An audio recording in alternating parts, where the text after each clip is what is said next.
Hello students,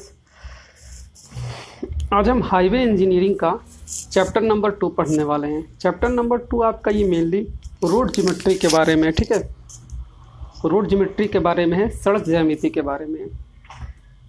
तो सबसे पहले हम ये देखते हैं कि सड़क ज्यामिति क्या होता है।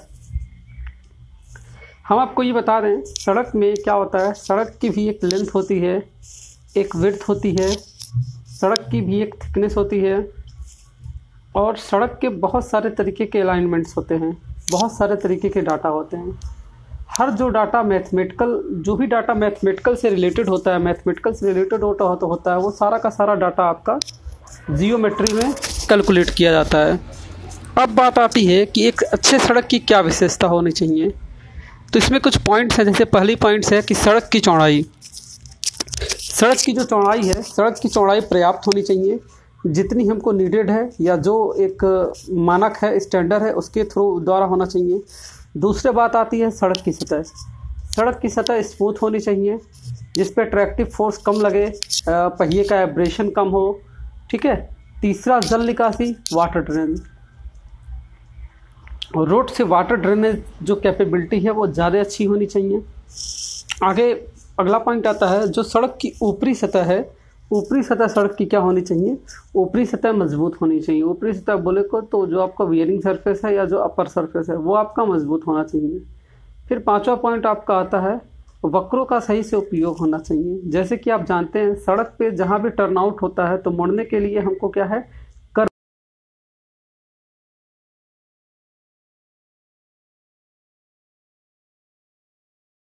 ढालों का सही से उपयोग होना चाहिए। जैसे कि आपको अगर किसी पुल पे चढ़ना और किसी पुल पे से उतरना है तो वहाँ आपका ग्रेडियंट यूज होता है। ठीक है, वहाँ आपका क्या हम ग्रेडियंट यूज करते हैं। ठीक है, तो एक राइजिंग ग्रेडियंट होता है और एक डिसेंडिंग ग्रेडियंट होता है। तो इन दोनों ग्रेडियंट का सही से यूज होना चाहिए। और सातवां आता है उचित अनुरक्षण। ठीक है, उचित अनुरक्षण यानी कि प्रॉपर मेंटेनेंस। जो रोड हमने बनाया है इसका क्या होना चाहिए, इसका प्रॉपर मेंटेनेंस भी होना चाहिए। अगर हम इन सारी चीज़ों को अपने माइंड में रखते हैं तो एक अच्छे रोड की कल्पना हम कर सकते हैं। नेक्स्ट पॉइंट हमारा आता है सड़क के क्षतिग्रस्त होने के कारण। ऐसे क्या क्या रीजंस हैं जिनसे सड़क जो है वो क्षतिग्रस्त हो सकता है। तो पहला पॉइंट आता है जो भी हमारे कंस्ट्रक्शन मटेरियल्स हैं या रॉ मटेरियल हैं जिनसे हम सड़क का कंस्ट्रक्शन करते हैं, अगर हम उनका सिलेक्शन गलत कर लें, किसी भी रॉ मटेरियल का अगर हम सिलेक्शन गलत कर लेते हैं तो डेफिनेटली हमारा रोड कितना भी बढ़िया से हम उसका डिज़ाइन कर लें, कितनी भी अच्छी तरीके से उसमें वर्कमैनशिप लगा दें, वो सड़क कभी भी सक्सेस नहीं हो सकता है, क्योंकि जो उसका मटेरियल है वो मटेरियल ही उसका गलत है। अगर किसी भी सड़क का मटेरियल गलत रहेगा तो सड़क कभी अच्छा नहीं बन सकता है। दूसरा सबसे मेन पॉइंट होता है स्कंधों का उखड़ जाना। जैसे कि आप जानते हैं सारे रोड पे रोड शोल्डर्स का प्रयोग किया जाता है। जो रोड के बगल में दो पगडंडी दी जाती है वो हमेशा और हमेशा आपके मिट्टी के ही बनाए जाते हैं, और कहीं कहीं पे मिट्टी के ऊपर क्या होता है कुछ कंक्रीट और कुछ एग्रीगेट्स वहाँ पे रखे जाते हैं। तो स्कंदों के उखड़ जाने की वजह से भी क्या होता है, सड़क जो होता है वो ख़राब हो जाता है। स्कंद को हम शोल्डर भी बोलते हैं और बर्म भी बोलते हैं। इसका इंग्लिश में 2 नाम होता है। ठीक है, तो अगर इसमें कोई प्रॉब्लम आती है तो जो भी आपके सड़क का मटेरियल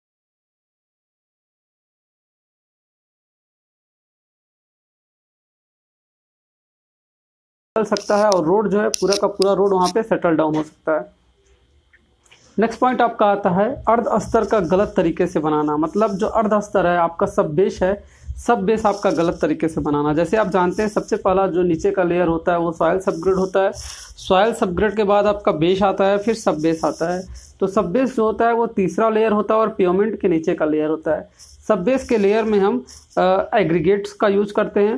10 से 15 सेंटीमीटर के एग्रीगेट्स 10 सेंटीमीटर के एग्रीगेट्स का यूज करते हैं। उसके साथ ही साथ हम बालू का यूज करते हैं। जो बालू हमारी महीन वाली बालू आती है या मुरंग वाली बालू आती है उसका यूज करते हैं, और उसके ऊपर हम रोलर मशीन को चलाते हैं कंपैक्शन के लिए।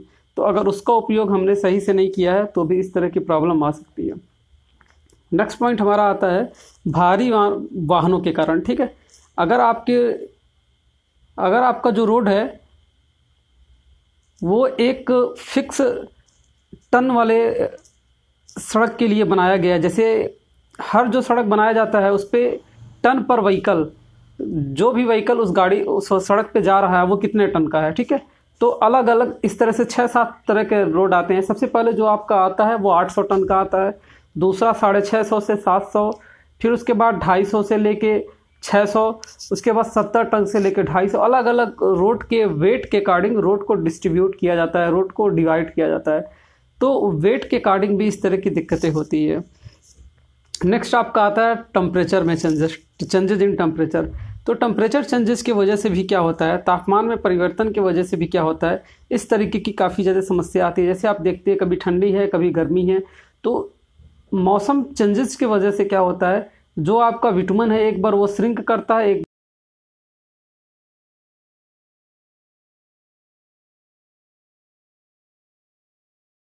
हो जाती है। नेक्स्ट आता है जियोमेट्रिक मान के ऊपर। जो भी हमारे रोड्स होते हैं उन रोड्स के बहुत सारे जियोमेट्रिक्स मान होते हैं, तो उनको हम 1 बाय 1 करके पढ़ेंगे। सबसे पहला जो जियोमेट्रिक वैल्यू होता है उसको हम बोलते हैं रोड अलाइनमेंट। रोड अलाइनमेंट या सड़क का संरेखण। रोड अलाइनमेंट क्या होता है, तो आप देखेंगे सड़क के बीचों बीच एक सफ़ेद कलर की पट्टी बनाई जाती है या फिर येलो कलर की पट्टी बनाई जाती है, ठीक है। ये बिल्कुल सड़क के मध्य में बनाई जाती है और ये क्या बताता है, ये सड़क के मध्य भाग को बताता है। ये सड़क के मध्य भाग को बताता है जिसको हम सड़क का संरेखण कहते हैं, ठीक है। ये मध्य भाग में बताता है, और जो हम सड़क पे स्लोप देते हैं या जो हम सड़क पे कैम्बल देते हैं वो भी हम इसी मध्य भाग से ही कैम्बर देना स्टार्ट करते हैं, क्योंकि इससे हमको ये आइडिया लग जाता है कि ये सड़क का क्या है, मध्य भाग है, तो हम कैम्बर को अपने वहीं से स्टार्ट करते हैं। दूसरा आता है सड़क संरचना। जो सड़क का डिज़ाइन है, जो सड़क का स्ट्रक्चर है वो किस तरह बनाया गया है। सड़क संरचना भी क्या है, हमारे लिए काफ़ी ज़्यादा इम्पॉर्टेंट रखता है। तो सड़क आपकी किस प्रकार से बनाई जा रही है, उसका डिज़ाइनिंग किस तरह से किया जा रहा है, ठीक है। डिज़ाइनिंग भी क्या होता है, काफ़ी बड़ा एक फैक्टर होता है सड़क को स्टेबिलिटी प्रोवाइड करने में, ठीक है। नेक्स्ट आपका तीसरा पॉइंट आता है निर्माण तल की चौड़ाई। देखिए निर्माण तल की चौड़ाई क्या है, सड़क को कितनी चौड़ाई में बनाया जा रहा है, ठीक है। सड़क का जो फॉर्मेशन है वो कितना चौड़ा है। तो हर एक जो सड़क होता है सबकी जो चौड़ाई होती है वो अलग अलग होती है। अगर हम बात करें नेशनल हाईवे और स्टेट हाईवे, नेशनल हाईवे और स्टेट हाईवे इन दोनों के लिए अगर आपका डबल लेन है, तो दोनों के लिए 12-12 मीटर की क्या होती है, दोनों के लिए 12-12 मीटर की फॉर्मेशन विड्थ होती है, ठीक है।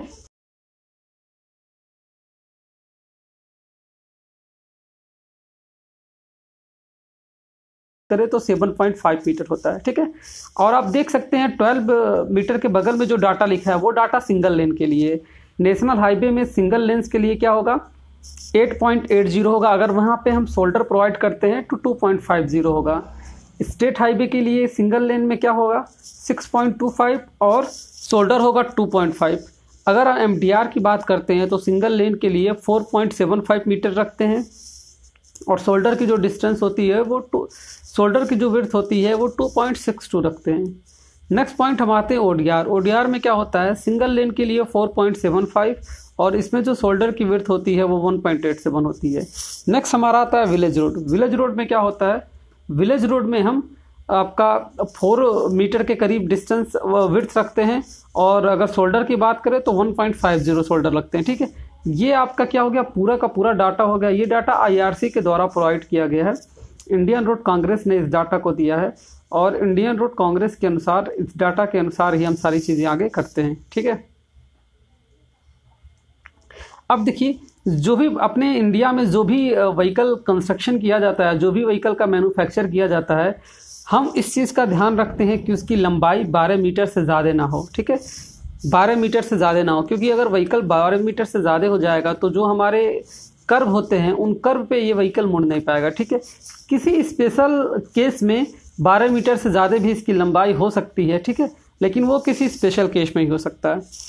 नेक्स्ट पॉइंट जो हमारा आता है विड्थ ऑफ पेवमेंट है या कैरियाज वे है। जैसे हमने आपको चैप्टर 2 में ही बता दिया था, चैप्टर 1 में ही बता दिया था कि ये पेवमेंट या कैरियाज वे क्या होता है। तो सड़क के मध्य में जो पक्का भाग होता है जिस पे गाड़ी की पहिए चलते हैं, जिस भाग पे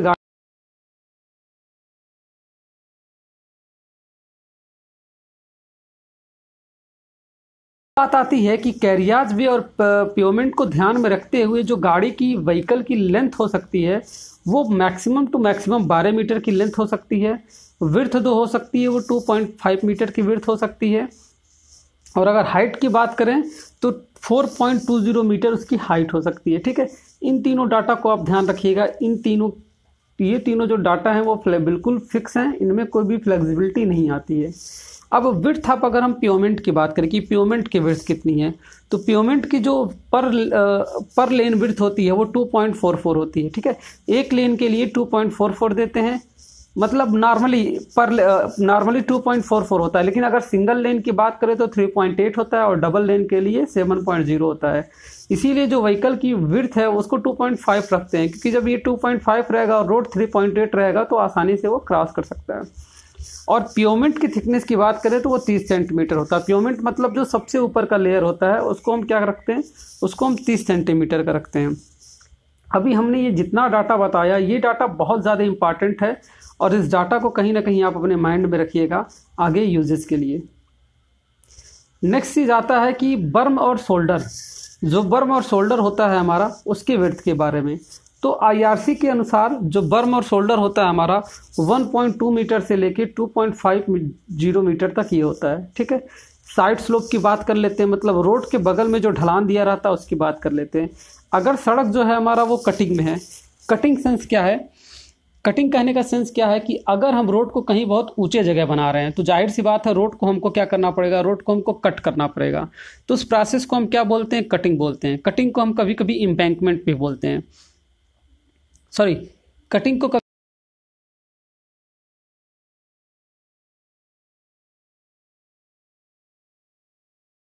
क्या होता है, तो अगर कोई रोड बहुत ज़्यादा खाई में या बहुत गहरा है तो उसके लिए हमको क्या करना पड़ेगा, वहाँ पे मटेरियल फिल करना पड़ेगा, तो उसको हम क्या बोलते हैं, उसको फिलिंग बोलते हैं। इन दोनों चीज़ों में हॉरिजॉन्टल वर्सेस टू वर्टिकल का रेशियो हम लेते हैं। तो अगर कटिंग की बात करें तो इसमें हॉरिजॉन्टल वर्सेस टू वर्टिकल का जो रेशियो होता है 1:1 होता है, और कहीं कहीं इसको 1:1/2 लेते हैं। और फिलिंग की बात करें तो हॉरिजॉन्टल टू वर्टिकल का जो रेशियो होता है 2:1 का होता है। ठीक है, जो सड़कों पे हम स्लोप देते हैं वो वर्टिकल टू हॉरिजॉन्टल में अगर हम देखें तो 1:2 का स्लोप दिया जाता है। नेक्स्ट पॉइंट अगर आपका आता है तो आपका आता है कैम्बर, कि कैम्बर क्या होता है या क्रॉस स्लोप क्या होता है। तो एक चीज़ आप ध्यान से रखिएगा, कैम्बर, क्रॉस स्लोप या क्रॉस फॉल, ये तीनों एक ही चीज़ का नाम है। जैसे हमने आपको अलाइनमेंट बताया था कि सड़क के बिल्कुल मध्य में क्या होता है, एक पट्टी दी जाती है, एक रेखा दी जाती है, जो कि उसके मध्य भाग को क्या करता है, प्रदर्शित करता है। ठीक है, तो उसी मध्य भाग से हम क्या करते हैं, दोनों साइड में हम कैम्बर देना स्टार्ट करते हैं। आप देख सकते हैं कि ये जो बीच का उठा हुआ भाग है ये हमारा क्या है, हम आपको यहाँ पे पेन से दिखा देते हैं। ये बीच में देखिए, ये बीच में जो आपका उठा हुआ भाग है ये क्या है, यहीं से हम कैम्बर देना, दोनों साइड यहीं से हम कैम्बर देना क्या करते हैं, यहीं से हम कैम्बर देना प्रोवाइड करते हैं। ये बीच में जो डिस्टेंस है इसको हम W बोलते हैं, और ये जो टोटल डिस्टेंस है ये भी हमारा क्या होता है, W होता है। ठीक है, अब अगर हम बात करते हैं टाइप्स ऑफ कैम्बर की, तो कैम्बर जो होते हैं वो मेनली हमारे 5 तरह के कैम्बर्स होते हैं। Circular camber, parabolic camber, elliptical camber, composite camber and straight camber. आ जाते हैं अब हम सबसे पहले अब हम आ जाते हैं सर्कुलर कैम्बर। सर्कुलर कैम्बर में देख रहे हैं क्या है, ये जो प्योमेंट है, प्योमेंट पे जो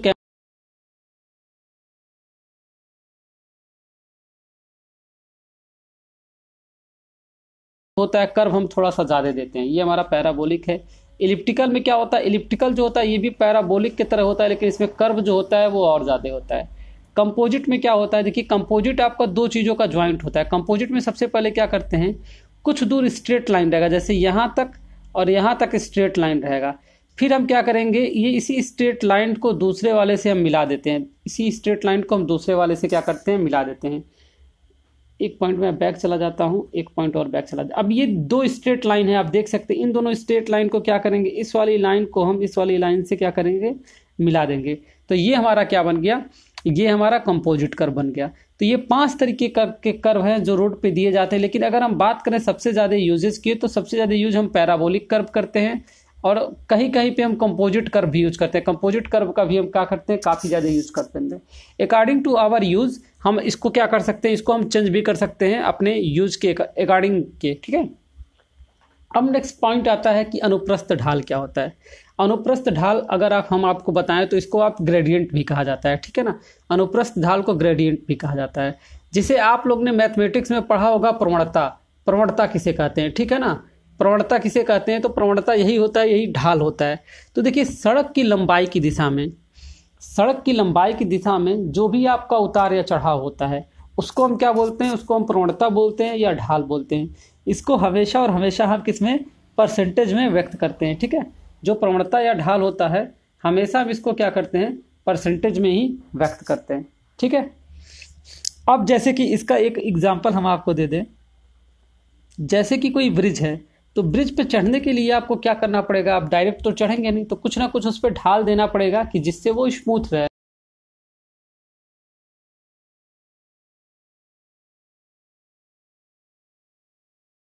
के लिए भी आपको क्या होना चाहिए, कुछ ना कुछ स्मूथनेस होनी चाहिए, तभी आप सड़क से काफ़ी आसानी से उतर सकते हैं, ठीक है। तो उसी के बारे में यहाँ बताया गया है कि आप सड़क के ऊपर अगर चढ़ रहे हैं या किसी ब्रिज के ऊपर चढ़ रहे हैं तो आप उसमें क्या कर रहे हैं, आप उसमें ढाल का यूज कर रहे हैं। वो कौन सा है, वो आपका राइजिंग ग्रेडियंट है। और अगर आप ब्रिज से उतर रहे हैं तो आपका फॉलिंग ग्रेडियंट है, ठीक है। अब बात आती है ग्रेडियंट के टाइप्स के। तो ग्रेडियंट्स भी कुछ टाइप का होता है। जैसे पहला ग्रेडियंट है वो होता है मिनिमम ग्रेडियंट। मिनिमम ग्रेडियंट क्या होता है, ये सड़क के कैम्बर के रूप में दिया जाता है, सड़क के कैम्बर के रूप में दिया जाता है। और मैक्सिमम 1:250 का रेशियो इसको दिया जा सकता है, ठीक है।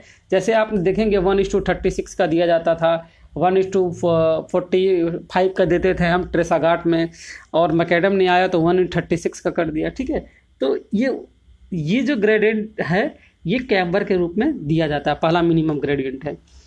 दूसरा देखिए, दूसरा आपका क्या है, रूलिंग ग्रेडियंट। रूलिंग ग्रेडियंट क्या है, जो भी समतल जगह है या जो भी ढाल है जिस पर भी मानव, पशु पक्षी या गाड़ियां चलती रहती हैं, ठीक है, इसे हम क्या बोलते हैं, इसे हम रोलिंग ग्रेडियंट बोलते हैं या फिर इसे हम डिजाइन ग्रेडियंट बोलते हैं। कभी कभी हम इसको क्या बोलते हैं, डिजाइन ग्रेडियंट या अभिकल्पन ढाल भी बोलते हैं, ठीक है। जैसे जिस रोड पे नॉर्मली हम लोग चलते हैं वो उस पर जो ग्रेडियंट दिया जाता है वो रोलिंग ग्रेडियंट ही होता है। तो यह समतल एरिया के लिए जो होता है 1:30 का होता है, और हिली एरिया के लिए 1:20 का देता है। देखिए ये फिक्स नहीं है, आईआरसी ने इतना बोला है, लेकिन अकॉर्डिंग टू आवर नीड हम इसको हल्का फुल्का फ्लेक्सिबल कर सकते हैं। नेक्स्ट आपका आता है लिमिटिंग ग्रेडियंट। लिमिटिंग ग्रेडियंट क्या होता है, लिमिटिंग मतलब हम किसी के लिमिट पे चले गए, बिल्कुल लास्ट पॉइंट पे चले गए, बिल्कुल लास्ट पॉइंट पे चले गए, तो उसको हम लिमिटिंग बोलेंगे।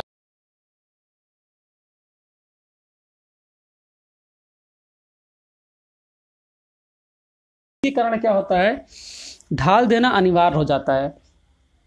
तो जिन क्षेत्रों में इस तरह के केस होते हैं, बहुत ज़्यादा उतार चढ़ाव होता है, वहाँ पे हम क्या करते हैं, वहाँ के प्लेन एरिया में 1:20 का और पहाड़ी एरियो में 1:16 का हम ढाल देते हैं।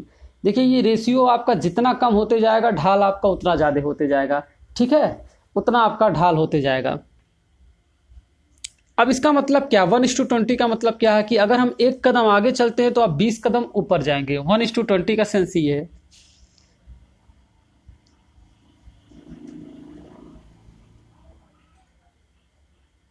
नहीं, ये थोड़ा सा अपोजिट है। ये वर्टिकल इज टू हॉरिजॉन्टल का रेशियो लिखा है। इसका सेंस ये है कि अगर 20 कदम आप चलते हैं तो एक कदम आप उठेंगे, मतलब 20 रेशियो अगर आप आगे जाते हैं तो एक रेशियो आप ऊपर जाएंगे। कहने का सेंस क्या है, मैं आपको यहाँ एग्जाम्पल के थ्रू समझा दूँ। जैसे ये है, हमने यहाँ पे इतना चला, 20 कदम चला, तो जब 20 कदम आप चले तो एक कदम आप ऊपर जाएंगे। तो इसके बीच का ये जो ढाल आया, ये जो आपका एंगल आया, यही आपका एंगल क्या है, 1:20 का है, ठीक है। ये आपका जो एंगल है, ये आपका एंगल है थीटा, ये आपका 1:16 का है, ऐसे आप समझ सकते हैं। ये आपका क्या होता है, ये आपका ढाल होता है। अब नेक्स्ट आपका आता है एक्सेप्शनल या फिर स्पेशल ग्रेडियंट। देखिए इसके नाम से ही पता चल रहा है, एक्सेप्शनल यानी कि अपवाद या फिर स्पेशल, किसी स्पेशल केस में दिए। तो पहाड़ी क्षेत्रों में कई बार क्या होता है, बहुत ज़्यादा कटाव या भराव से बचने के लिए हमको क्या करना पड़ता है, मैक्सिमम ढाल का उपयोग करना पड़ता है। लेकिन कभी कभी क्या होता है कि मैक्सिमम ढाल भी जहां हम उपयोग ना कर पाएँ वहां पे हम एक्सेप्शनल ग्रेडियंट या फिर स्पेशल ग्रेडियंट यूज करते हैं। तो अब इसका आप रेशियो देख सकते हैं, ये समतल क्षेत्र के लिए आपका 1:15 का, और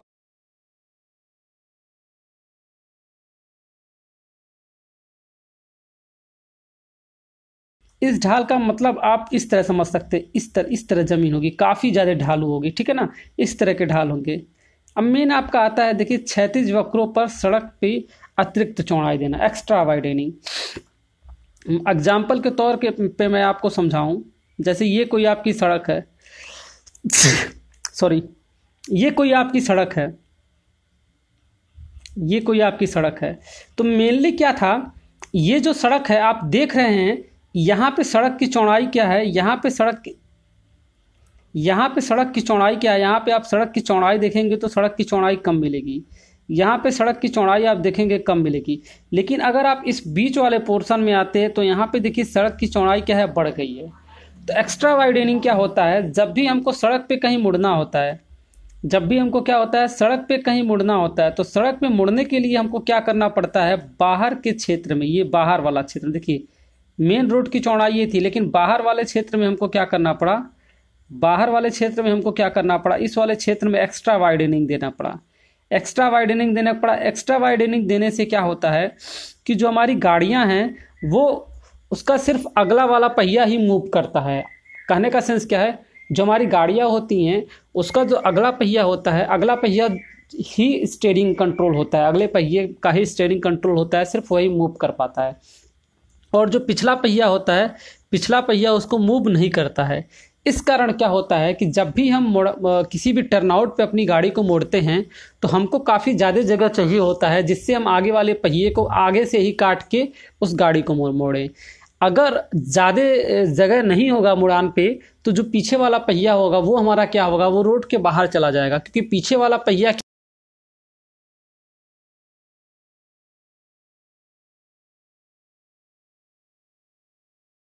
होता है वो आगे वाले पहियों को क्या करता है, फॉलो नहीं कर पाता है, फॉलो करता है लेकिन मुड़ नहीं पाता है, ठीक है।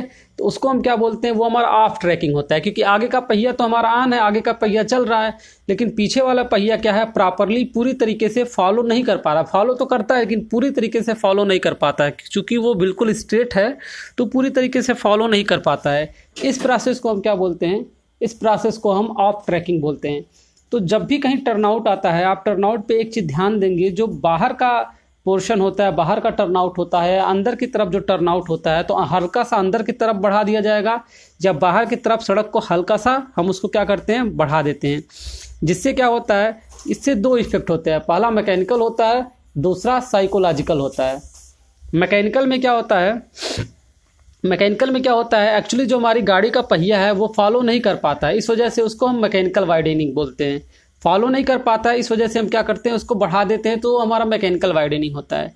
साइकोलॉजिकल वाइडनिंग क्या होता है, देखिए हमेशा हमारे दिमाग में एक साइकोलॉजी चलती रहती है कि ऐसा ना हो कि हमारी पहिया जो है वो बाहर आ जाए, तो इस कारण से भी हम क्या करते हैं, उसको बढ़ा देते हैं। तो जो हमारा एक्स्ट्रा वाइडनिंग होता है ये दो तरीके से होता है, mechanical widening plus psychological widening, ठीक है। एक्स्ट्रा वाइडनिंग का फार्मूला होता है, एक्स्ट्रा वाइडनिंग का अगर फार्मूला हम देखें तो यहाँ से होता है mechanical widening plus psychological widening, ये आपका फार्मूला होता है। अब बीटेक में अगर होता तो आप इस पे न्यूमेरिकल मिलता है, लेकिन इस पे न्यूमेरिकल नहीं है। पहले डिप्लोमा में इस पे न्यूमेरिकल चलता था, लेकिन इतने टाइम न्यूमेरिकल नहीं चलता है।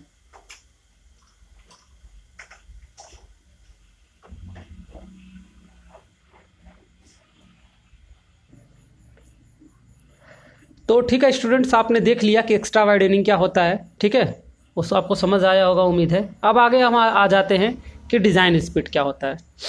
तो जब भी सड़क बनाया जाता है तो सड़क बनाते समय हम एक उसका डिज़ाइन स्पीड फिक्स कर देते हैं, एक डिज़ाइन स्पीड फिक्स कर देते हैं उस सड़क के बाकी जियोमेट्रिक डाटा के आधार पे, ठीक है।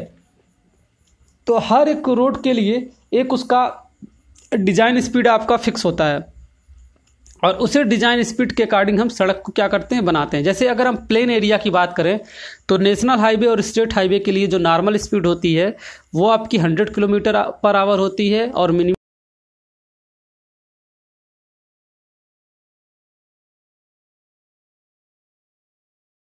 होता है। एमडीआर की अगर हम बात करें तो प्लेन एरिया में नॉर्मल और मिनिमम के लिए 80 एंड 65 होता है, वहीं हिली एरिया के लिए नॉर्मल और मिनिमम 40 एंड 30 होता है। अगर हम ओडीआर की बात करते हैं तो ओडीआर में प्लेन एरिया के लिए क्या होता है, 65 एंड 50 होता है, और हिली एरिया के लिए क्या होता है, 30 एंड 25 होता है। और अगर हम विलेज रोड की बात करते हैं तो विलेज रोड में प्लेन एरिया के लिए नॉर्मल और मिनिमम क्या होगा 50 एंड 40 होगा, और हिल एरिया के लिए क्या होगा 30 एंड 20 होता है। ठीक है, ये आपका क्या रहा, ये आपका पूरा का पूरा डिज़ाइन स्पीड रहा, ये आपका पूरा का पूरा डिज़ाइन स्पीड रहा। डिज़ाइन स्पीड पे क्या पहले न्यूमेरिकल्स भी आते थे, इस वाले सेक्शन पे पहले न्यूमेरिकल्स भी आते थे, लेकिन अब ऐसे न्यूमेरिकल्स आते नहीं है डिप्लोमा में। तो इसको बस आपको डाटा याद रखना है, कोई याद भी नहीं रखना, एक बार आप बस इसको पढ़ लेंगे, ऐसे कहीं आपसे पूछा नहीं जाएगा ये। अगला जो आपका पॉइंट है वो आपका है साइड डिस्टेंस।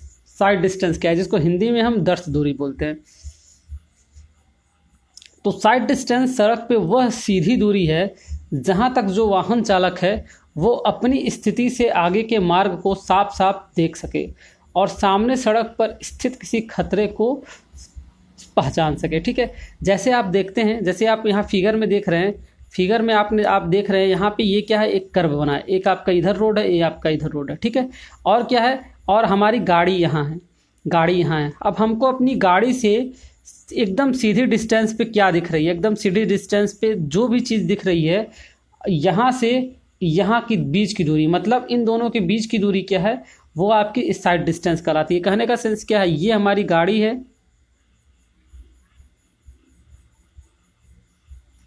ठीक है, कहने का सेंस क्या है, ये हमारी गाड़ी है,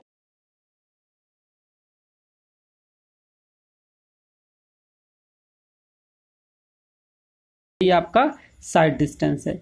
ठीक है, यही हमारा क्या है, साइड डिस्टेंस है। अब साइड डिस्टेंस चालक के लिए काफ़ी ज़्यादा ज़रूरी होता है, क्योंकि देखिए दिनों में क्या है, दिन में तो हम बहुत आराम से इन सारी चीज़ को टैकल कर सकते हैं, लेकिन रात के मौसम में क्या होता है, रात के टाइम में क्या होता है, हमको रोड को कुछ इस तरह बनाना होता है कि वो day as well as night, रात के लिए भी वो सही रहे, कंफर्टेबल रहे।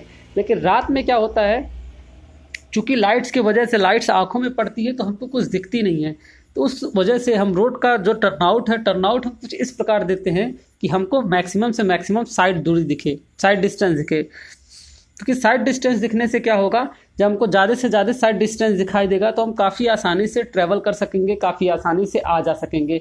और ये मेनली सबसे ज़्यादा दिक्कत जो आती है वो हैवी व्हीकल्स में आती है। ठीक है, तो हैवी व्हीकल्स के लिए जो साइड डिस्टेंस है वो अलग प्रकार से देते हैं। अब बात आती है कि साइड डिस्टेंस कितने प्रकार का होता है। तो जो साइड डिस्टेंस होता है वो मेनली 3 प्रकार का होता है, स्टॉपिंग साइड डिस्टेंस, पासिंग या overtaking side distance and crossing side distance. ठीक है, सबसे पहले हम आ जाते हैं स्टॉपिंग साइड डिस्टेंस। जैसे इसके नाम से पता चल रहा है stopping side distance. Stopping side distance करने का क्या है, सड़क पर पड़ी किसी वस्तु से अपने वाहन के टक्कर को बचाने के लिए न्यूनतम दूरी स्टॉपिंग साइड डिस्टेंस कहलाती है। जैसे कि समझ लीजिए कि हमारा व्हीकल यहाँ है, हमारा व्हीकल यहाँ है और सड़क पे यहाँ पे कुछ ऑब्जेक्ट है, तो मैं इससे लड़ने से बचने के लिए मिनिमम कितनी दूरी रखूँ, मेरी व्हीकल का एक्सीडेंट इस ऑब्जेक्ट से ना हो, तो उसके बीच का जो मिनिमम डिस्टेंस होता है वो हमारा क्या कहलाता है, वही हमारा क्या कहलाता है, SSD कहलाता है, stopping side distance. Stopping side distance का जो फार्मूला होता है, इसका फार्मूला स्टॉपिंग साइड डिस्टेंस का ये होता है,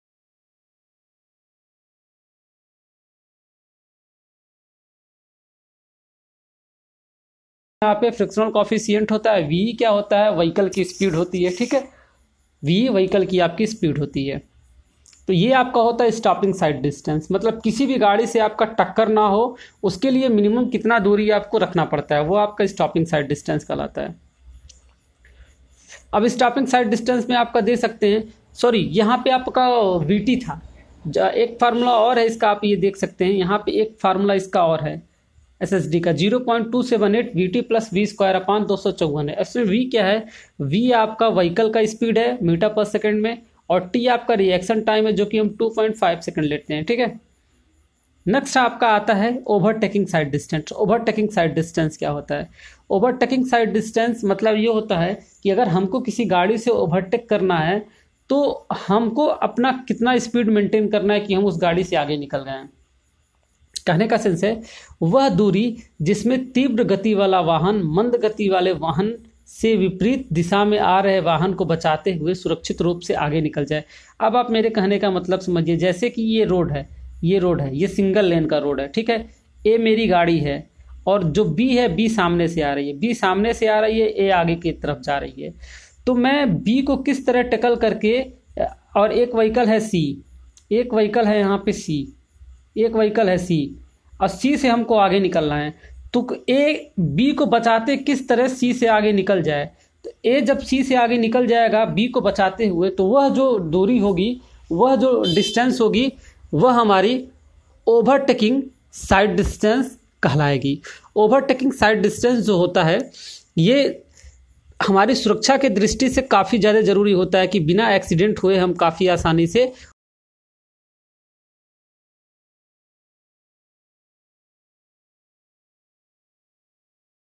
0.28 VS into T, 0.28 V into T plus 2S। अब VV यहाँ पे क्या होता है, स्लो व्हीकल की स्पीड होती है kmph में। VF क्या होता है, जो फ्रंट से व्हीकल आ रहा है उसकी स्पीड होती है, और V उसकी स्पीड होती है जो ओवरटेक करता है। रिएक्शन टाइम 2 सेकंड लेते हैं। S क्या होता है, डिस्टेंस बिटवीन व्हीकल, जो व्हीकल ओवरटेक कर रहा है और जो ओवरटेकन है, इन दोनों के बीच की क्या होती है, दूरी होती है। A आपका क्या होता है, एक्सेलरेशन होता है। कैपिटल T क्या होता है, कैपिटल T हमारा टाइम होता है। उसके लिए भी हमारा फार्मूला है 14.45/A, ठीक है। ए हमारा अब क्या होता है, ए हम आपको बता दें, ए हमारा एक्सेलरेशन स्पीड होता है। अब देखिए, अब हमको कुछ स्टैंडर्ड चीज़ें हैं। ये जो हमारा टेबल दिख रहा है, ये टेबल हमारी जो है, ये स्टैंडर्ड वैल्यू है। टेबल हमारी स्टैंडर्ड वैल्यू, ऊपर क्या दे दिया, ऊपर व्हीकल की स्पीड दे दिया km/h में, और नीचे क्या दिया, मिनिमम ओवरटेकिंग साइड डिस्टेंस दे दिया है कि अगर हमारी व्हीकल की स्पीड 40 km/h है तो हमको क्या है, 165 मीटर का डिस्टेंस मेंटेन करना होगा, ठीक है ना। उसके बाद फिर अगर 50 का है तो 135, 60 का है तो सबके लिए अलग अलग डिस्टेंस दिया, आप इसमें देख सकते हैं, बताने की कोई आवश्यकता नहीं है, ठीक है। अब नेक्स्ट हमारा आता है कि क्रॉसिंग साइड डिस्टेंस क्या होता है। देखिए, सिंगल लेन वाली जो रोड होती है उस पर क्या होता है, जो भी मोड़ होता है, मोड़ पे विपरीत दिशाओं में हमेशा उसमें क्या होते हैं, वाहन आते जाते हैं। तो मोड़ पे एक दूसरे को अपनी गति कम करके एक दूसरे को क्या करें, क्रॉस कर लें, स्कंधों का प्रयोग करके। आप सिंगल लेन के रोड पे देखेंगे, सिंगल लेन के रोड पे क्या होगा, गाड़ियां जब एक दूसरे को क्रॉस करती हैं तो अगर रोड पे जगह नहीं है तो वो स्कंध या शोल्डर का प्रयोग करके रोड को क्रॉस करती हैं, ठीक है। तो रोड को क्रॉस करने में, रोड को सुरक्षित क्रॉस करने में जो भी उनको दूरी दिखती है, वो जो दूरी होती है वो आपकी क्रॉसिंग साइड डिस्टेंस होती है। जैसे एग्जाम्पल के तौर पे मैं आपको बताऊं कि ये हमारा रोड है, और ये जो रोड में साइड में मैंने हैज बना दिया है, ये जो हैज बना दिया, ये आपका क्या है, ये आपका शोल्डर है या ये आपका बर्म है। तो अगर ए कोई व्हीकल है, ए व्हीकल है और किसी सी व्हीकल को ओवरटेक कर रहा है, सी व्हीकल को ओवरटेक कर रहा है, जगह नहीं है, तो ए व्हीकल क्या करेगा, स्कंध का प्रयोग करके सी वाले को ओवरटेक कर लेगा या सी वाले को क्रॉस कर लेगा। तो सी को सुरक्षित क्रॉस करने में जो भी उसको दूरी दिख रही है, जो भी डिस्टेंस उसको दिख रहा है, वो आपका क्या होता है, क्रॉसिंग साइड डिस्टेंस होता है। अब हम अगले पॉइंट पे आते हैं कि हमारा वक्र क्या होता है, हमारा कर्व क्या होता है। तो आप जानते हैं कर्व क्या होता है। कर्व क्या है, एक आर्क का एक आर्क है, किसी भी रेडियस का एक आर्क होता है, हम उसको क्या बोलते हैं, कर्व बोलते हैं। अब देखिए, अब जो महामार्गों के संरेखण में क्या होता है, हमको दिशा परिवर्तन की आवश्यकता पड़ती है। एग्जाम्पल के तौर पे मैं आपको समझा दूं कि जैसे एक सड़क ये है और दूसरी सड़क ये है, इन दोनों सड़क को हमको जोड़ना है, तो हम क्या करेंगे, ये जो हमारा बीच में लाइन जाता है, इसको हम मोड़ते हुए यहाँ पे लाएंगे, और इन दोनों को हम क्या करेंगे, इस तरह लाके मोड़ देंगे। तो सड़क का डायरेक्शन हमको चेंज करने के लिए क्या हुआ, सड़क का डायरेक्शन हमको चेंज करने के लिए संरेखण को बदलना पड़ा अपने, ठीक है। संरेखण को अपने क्या करना पड़ा, बदलना पड़ा। तो कहने का सेंस क्या है, वक्र हमारा क्या करता है, सड़क को जब भी हमको बदलना होता है, सड़क को हमको क्षैतिज या ऊर्ध्वाधर में बदलना होता है, तो उसके लिए हम वक्र का प्रयोग करते हैं। जो हमारा वक्र या कर्व होता है वो मेनली दो तरीके के चीज़ों में डिवाइड होता है। पहला आपका जो होता है, पहला आपका हॉरिजेंटल कर्व होता है और दूसरा वर्टिकल कर्व होता है। हॉरिजेंटल कर्व का प्रयोग हम तब करते हैं जब आपको लेफ्ट से राइट या राइट से लेफ्ट जाना है, ठीक है। मतलब अगल बगल आपको अगर कहीं टर्न आउट लेना है तो वहाँ पे हम क्या करते हैं, हॉरिजेंटल कर्व का प्रयोग करते हैं। दूसरा आपका आता है वर्टिकल कर्व। वर्टिकल कर्व क्या होता है, जैसे ये आपकी सड़क जा रही है, आगे कोई ब्रिज है, ठीक है, तो ब्रिज पे चढ़ने के लिए क्या होगा, ब्रिज पे चढ़ने के लिए क्या होगा, वर्टिकल कर्व का प्रयोग करेंगे। सेम इसी तरह अगर हमको ब्रिज से उतरना है तो हम क्या करेंगे, फिर हम वर्टिकल कर्व का यूज करेंगे। तो सिंपल वे में आप ये समझिए कि अगर हमको टर्नआउट्स लेने हैं, टर्नआउट्स के लिए हम क्या करेंगे, मतलब रोड, सिंपल का एग्जांपल आप समझ लीजिए रोड पे जितने तरीके के कर्व आपको दिखते हैं वो सारे के सारे आपके हॉरिजॉन्टल कर्व की कैटेगरी में आते हैं। और अगर हम बात वर्टिकल कर्व की करें तो जितने भी ब्रिज, जितने भी कलवर्ट, जितने भी मिनी स्ट्रक्चर आपको दिखते हैं रोड पे ब्रिज के फॉर्म में, वो सारे के सारे वर्टिकल कर्व का यूज करते हैं। अब फिर हम यहाँ अगर आगे बात करते हैं तो हमारा जो हॉरिजॉन्टल कर्व होता है ये 4 तरीके के कर्व में डिवाइड होता है और वर्टिकल कर्व ये 2 तरीके के कर्व में डिवाइड होता है। हॉरिजॉन्टल की कर्व का जैसे मैंने आपको बता दिया है, क्षैतिज वक्र जो होती है सड़क की, उसमें अगर हमको दिशा परिवर्तन का आवश्यकता है, मतलब हॉरिजॉन्टल रोड पे हॉरिजॉन्टल डायरेक्शन में हमको हॉरिजॉन्टल डायरेक्शन चेंज करना है तो वहाँ पे हॉरिजॉन्टल कर्व देंगे। हॉरिजॉन्टल का मतलब आप समझ रहे होंगे left to right, right to left, ठीक है, या नॉर्थ से साउथ, साउथ से नॉर्थ, या ईस्ट से वेस्ट, वेस्ट से ईस्ट। आपको किसी भी डायरेक्शन में मुड़ना है तो मेनली हम हॉरिजॉन्टल कर्व का यूज करते हैं। दूसरा आता है वर्टिकल कर्व। वर्टिकल कर्व का प्रयोग क्या करते हैं हम, ढाल में जाने पे और ढाल में उतरने के लिए वर्टिकल कर्व का यूज करते हैं। अब बात आती है हॉरिजॉन्टल कर्व की। तो हॉरिजॉन्टल कर्व मैंने आपको बताया 4 तरीके का होता है। पहला होता है simple circular curve. Simple circular curve क्या होता है, ऐसे सड़कों के लिए इसको प्रयोग में लाया जाता है जहाँ पे जो गाड़ियाँ होती हैं वो काफ़ी धीरे स्पीड से चलती हैं, ठीक है। जैसे कि गांव का आप सड़क देख लीजिए या फिर आप किसी कस्बे का सड़क देख लीजिए, वहाँ पे क्या है व्हीकल की स्पीड काफ़ी कम होती है। इस वजह से हम वहाँ पे क्या करते हैं, वृत्ताकार कर्व का प्रयोग करते हैं, जिससे गाड़ी जो होगी वो एक स्पीड को मेंटेन करते हुए उस कर्व को क्या कर सकती है, क्रॉस कर सकती है, ठीक है। ये आपका हो गया आपका सिंपल सर्कुलर कर्व। इसमें जो आपका आर्क होता है, जो रेडियस ऑफ आर्क होता है वो हर एक जगह सेम होता है। जैसे समझ लीजिए जो रेडियस ऑफ आर्क है वो अगर 8 सेंटीमीटर का है तो वो हर जगह 8 ही सेंटीमीटर का रहेगा, उसमें कोई भी चेंज नहीं आएगा। और अगर हम दूसरे कर्व की बात करते हैं तो दूसरा कर्व होता है कंपाउंड। ऐसे आपको नाम से पता चल रहा है, कंपाउंड कर्व में क्या होता है, कंपाउंड कर्व जो होता है ये मोर देन 2 कर्व से मिलके बना होता है, ठीक है। 2 कर्व से मिलके बना जो कर्व होता है उसको हम कंपाउंड कर्व करते हैं। कंपाउंड कर्व जो आपका हो सकता है ये 2 वृत्ताकार का हो सकता है, 2 अपोजिट वृत्ताकार का हो सकता है, या फिर 2 अलग अलग कर्वों को मिलके भी कंपाउंड कर्व बन सकता है। लेकिन मेनली अगर हम बात करें कंपाउंड कर्व जो हमारा होता है ये 2 सिंपल सर्कुलर कर्व का ही प्रयोग करके हम बनाते हैं। आप कंपाउंड कर्व में देख सकते हैं कोई ज़रूरी नहीं है कंपाउंड कर्व में जो रेडियस हो वो सेम हो। कंपाउंड कर्व में क्या होता है, जो रेडियस होते हैं वो दोनों अलग अलग हो सकते हैं, ठीक है। आप यहाँ डायग्राम में अच्छे तरीके से देख सकते हैं। इस डायग्राम में आप अच्छे तरीके से देख सकते हैं कि पहले वाले का रेडियस R1 है और दूसरे वाले का रेडियस क्या है, R2 है। और यहाँ पे इन दोनों को क्या किया गया, एक कर्व के फॉर्म में जोड़ दिया गया है। तो ये आपका क्या कहलाता है, ये आपका कंपाउंड कर्व कहलाता है, ठीक है। जब 2 या 2 से अधिक सिंपल सर्कुलर कर्व को मिला देते हैं तो हमारा कंपाउंड कर्व बनता है। तीसरा हमारा आता है रिवर्स कर्व। रिवर्स कर्व को हम हिंदी में क्या बोलते हैं, उत्क्रमण वक्र। रिवर्स कर्व क्या होता है, रिवर्स कर्व जैसे कि कोई एक सड़क है, एक आप देख सकते हैं एक सड़क ये है, एक सड़क ये है। अब सड़क नंबर 1 को सड़क नंबर 2 से जोड़ना है तो हम किस तरह जोड़ेंगे, तो इसके लिए सिंपली हम क्या करते हैं, रिवर्स कर्व का यूज करते हैं। पहले सड़क को दूसरे सड़क से और दूसरे सड़क को पहले सड़क से हम काफ़ी आसानी से क्या करते हैं, काफ़ी आसानी से हम इसको जोड़ सकते हैं, ठीक है। रिवर्स कर्व जो होता है ये हाईवे में एज वेल एज आपका रेलवे में भी काफ़ी ज़्यादा यूज किया जाता है। अब इसमें बात आती है रेडियस की, तो रेडियस सेम भी हो सकता है और रेडियस अलग अलग हो सकता है। जो दोनों कर्व होते हैं उनका रेडियस जो हो सकता है वो सेम भी हो सकता है और रेडियस उनका अलग अलग भी हो सकता है। ये जो रिवर्स कर्व होता है ये काफ़ी ज़्यादा इंपॉर्टेंट होता है, लेकिन इसको हम बहुत कम जगहों पे यूज करते हैं क्योंकि ये काफ़ी ज़्यादा डेंजर भी होता है क्रॉसिंग की दृष्टि से और बहुत ज़्यादा एक्सीडेंटल प्रोन होता है। इस वजह से इसका हम बहुत कम यूज़ करते हैं। चौथा हमारा आता है ट्रांजिशन कर्व, जिसको हम संक्रमण वक्र भी करते हैं, ठीक है। ट्रांजिशन कर्व क्या होता है, ट्रांजिशन कर्व जो होता है ये 2 अलग अलग चीज़ों का मिलकर बना होता है। पहला जो होता है वो सर्कुलर कर्व होता है और दूसरा स्ट्रेट लाइन होता है, ठीक है। देखिए वृत्ताकार वक्र जो होती है वो धीमी गति वालों के लिए होती है, इसीलिए तीव्र महामार्गों वाले गति व रेल मार्गों पे हम क्या करते हैं, संक्रमण वक्र बनाते हैं।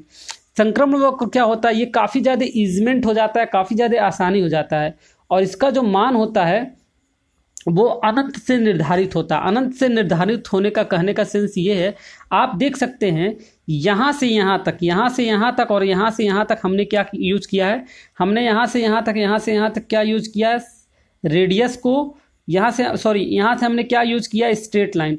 और स्ट्रेट लाइन का रेडियस क्या होता है, स्ट्रेट लाइन का रेडियस अनंत होता है। फिर इसके बीच में हमने क्या किया है, फिर इसके बीच में हमने सर्कुलर कर्व को इंट्रोड्यूस किया है। सर्कुलर कर्व का जो रेडियस होता है ये r के बराबर होता है, इसकी कुछ ना कुछ वैल्यू होती है, ठीक है। तो यहाँ से अगर यहाँ की बात करें तो ये दोनों क्या है, ये दोनों यहाँ पे यहाँ था स्ट्रेट लाइन था, और बीच में ये क्या है, बीच में ये वाला जो पोर्शन है ये आपका क्या है, सर्कुलर कर्व का है, ठीक। आपको समझ में आ गया होगा। तो जो ट्रांजिशन कर्व होता है आजकल के सड़कों में सबसे ज़्यादा और सबसे वाइडली यूज किया जाता है ट्रांजिशन कर्व, क्योंकि ट्रांजिशन कर्व क्या होता है, काफ़ी अच्छा होता है ट्रांजिशन कर्व, और बहुत आसानी से बन जाता है, और ये हाई स्पीड व्हीकल्स के लिए होता है। आप इस पर अपनी व्हीकल्स की स्पीड को काफ़ी अच्छी रख सकते हैं। और ये जो आपका होता है आजकल हर एक हाईवे में, हर एक स्टेट हाईवे हो गया या आपका किसी भी तरह का हाईवे हो गया, ये सब में यूज किया जाता है। अब देखिए नेक्स्ट पॉइंट आपका आता है जो कि मोस्ट इंपॉर्टेंट आपका टॉपिक है, सुपर एलिवेशन, कैंट या बैंकिंग। सुपर एलिवेशन क्या होता है, कैंट क्या होता है और बैंकिंग क्या होता है, ठीक है। इसके बारे में भी स्टडी करते हैं। देखिए जब भी कोई वाहन सड़क पे मोड़ लेता है तो उस पर क्या होता है, मोड़ लेते समय जो हमारा व्हीकल होता है, जो हमारी गाड़ी होती है, उस पर बाहरी बल पड़ता है, जिससे वाहन क्या होता है, अस्थिर हो जाता है, ठीक है। और बाहर की तरफ क्या होता है, उसको धक्का मिलता है। कभी कभी क्या होता है, वो बाहर की तरफ गिर भी सकता है अगर वो अपना स्पीड कंट्रोल नहीं किया तो। यह जो इफेक्ट होता है यह अभिकेंद्रीय बल के कारण होता है, ठीक है। अभिकेंद्रीय बल के कारण होता है, क्योंकि आप जानते हैं जब वो मुड़ा होता है तो क्या होता है, वो एक आर्क का फॉर्म ले लेता है, एक रेडियस का फॉर्म ले लेता है, जिसकी वजह से अभिकेंद्रीय बल क्या होती है, जनरेट हो जाती है, ठीक है। अब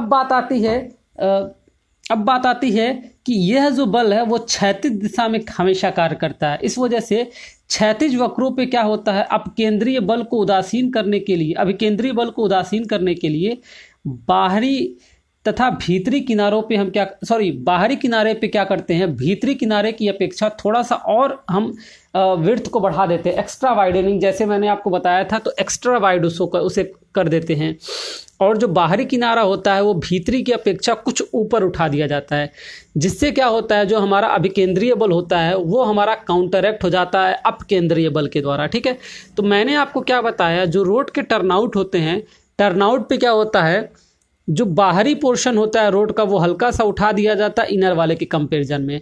अब उसको इसलिए उठाया जाता है जिससे जो हमारे अभिकेंद्रीय बल है, सेंट्रीपिटल फोर्स है, हम उसको काउंटर एक्ट कर सकें, ठीक है।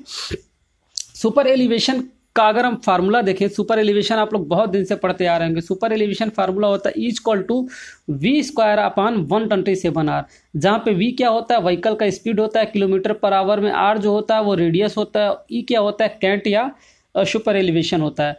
एग्जाम्पल के तौर पे आप समझ सकते हैं कि ये हमारा क्या है, ये हमारा सड़क है और ये हमारा बाहरी वाला हिस्सा है, इसके बीच में जो एंगल बन रहा है वो आपका क्या है, थीटा है।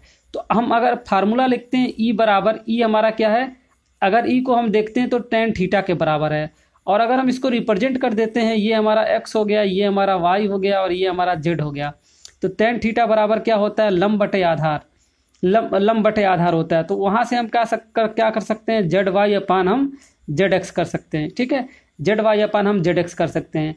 और यही जो हमारा ZY अपान ZX होता है, tan थीटा की जो वैल्यू होती है, हम इसको ऐसा मान लेते हैं कि जो हमारा tan थीटा का वैल्यू होता है ये बहुत ज़्यादा कम है, इसलिए tan थीटा की वैल्यू को हम थीटा बराबर ले लेते हैं।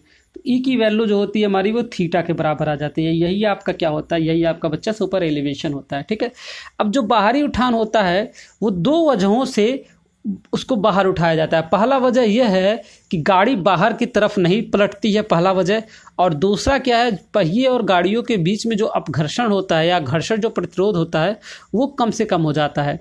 ये भी रीज़न होता है जिससे गाड़ियों में क्या है, वियर एंड टीयर काफ़ी ज़्यादा कम होता है, ठीक है।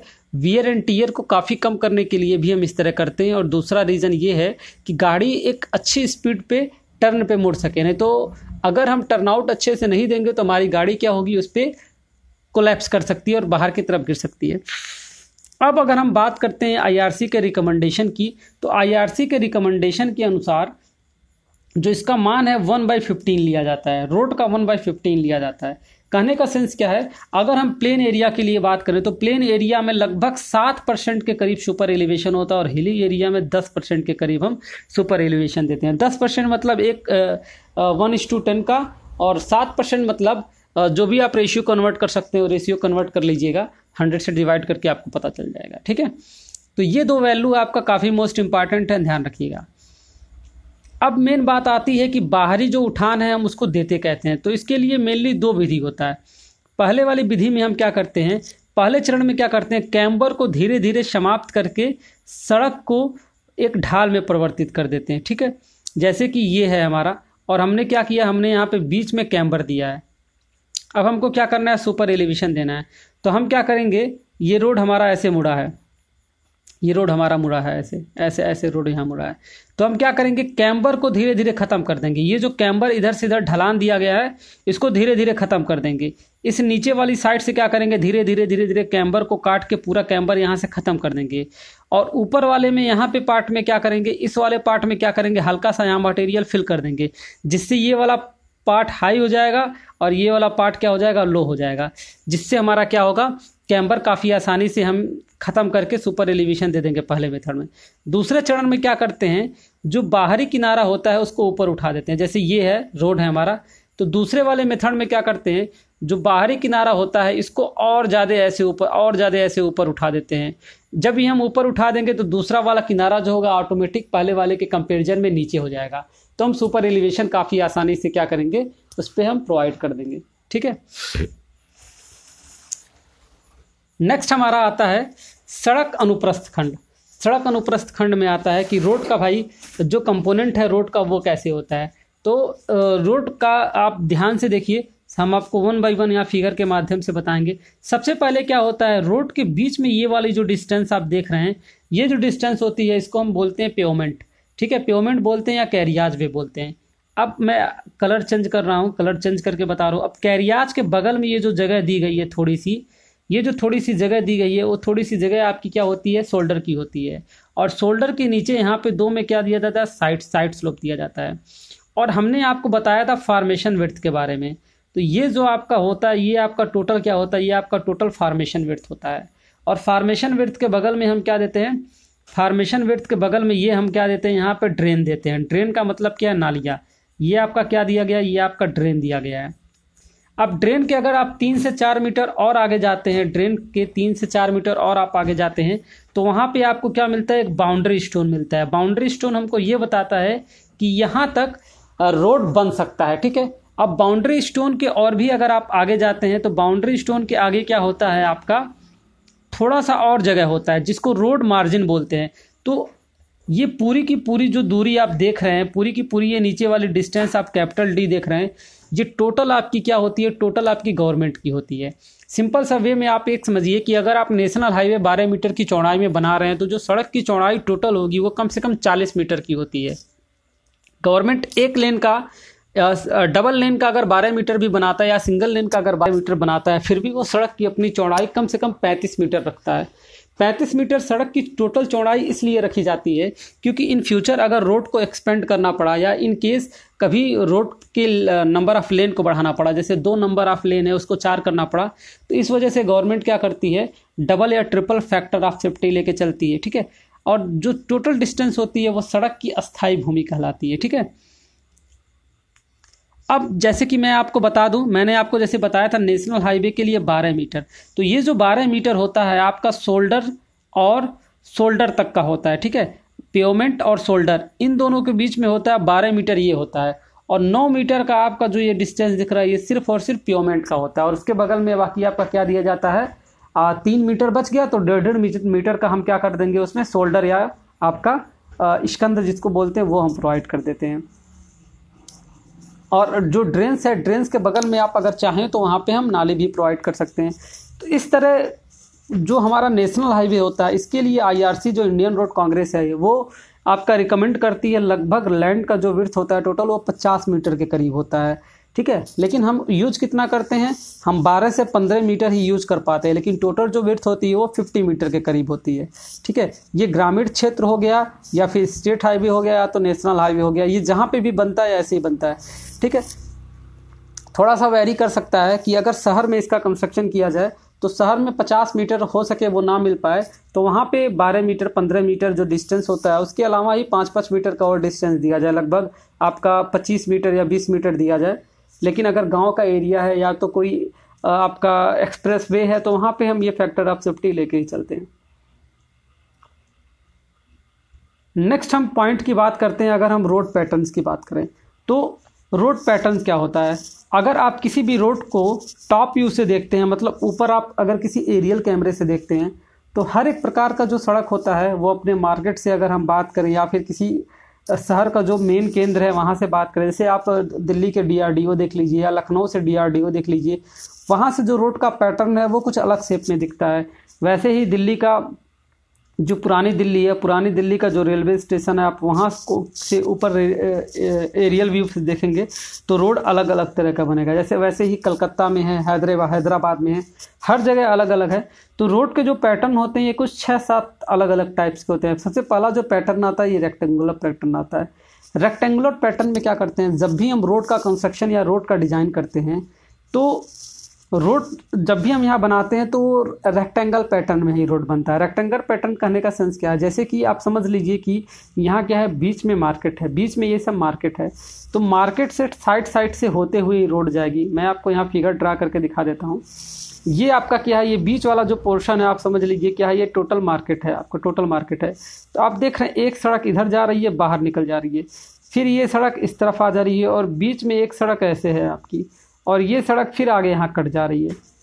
ठीक है, ये टोटल आपका क्या है, ये टोटल आपका देखिए जितना भी आपका सड़क है ये टोटल आपका रेक्टेंगल पैटर्न बना रहा है। फिर आपका यहाँ पे एक सड़क इस तरह है, दूसरी सड़क इस तरह है। ठीक है, रेक्टेंगल पैटर्न क्या है, ये शहर के उस पर डिपेंड करता है, शहर के जियोमेट्री पर डिपेंड करता है कि कौन सा शहर आपके किस प्रकार का है। ठीक है, उस शहर में यूज करने लायक है कि नहीं। तो जिस शहर में जैसा पैटर्न बन पाता है उस पैटर्न का हम वहाँ पे यूज करते हैं। दूसरा आता है रेडियल पैटर्न।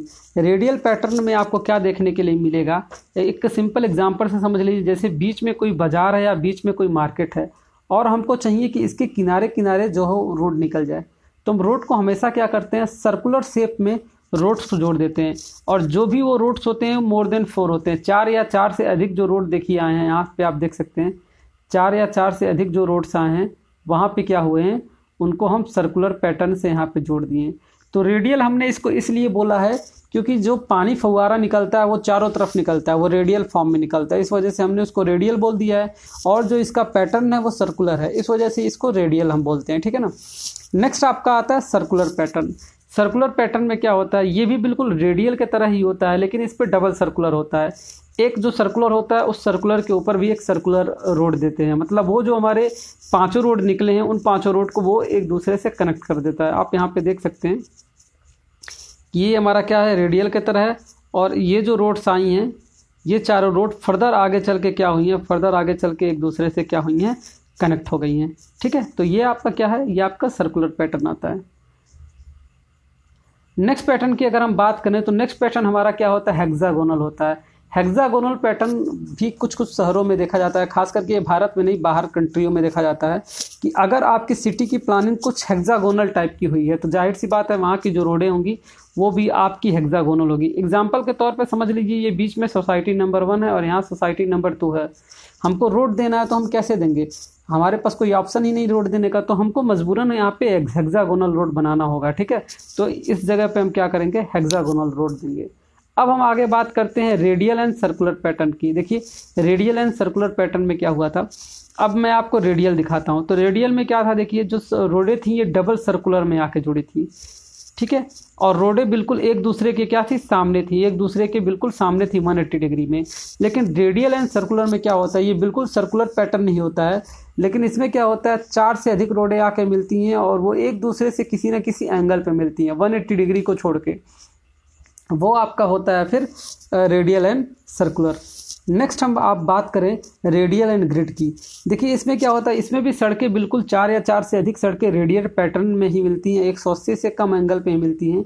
लेकिन इसमें बस क्या होता है, सर्कुलर की जगह वो ग्रिड फॉर्म में मिलती हैं, मतलब एक दूसरे से डायरेक्ट मिलती हैं, एक दूसरे से डायरेक्ट मिल जाती हैं बिना किसी को ग्रिड बनाए।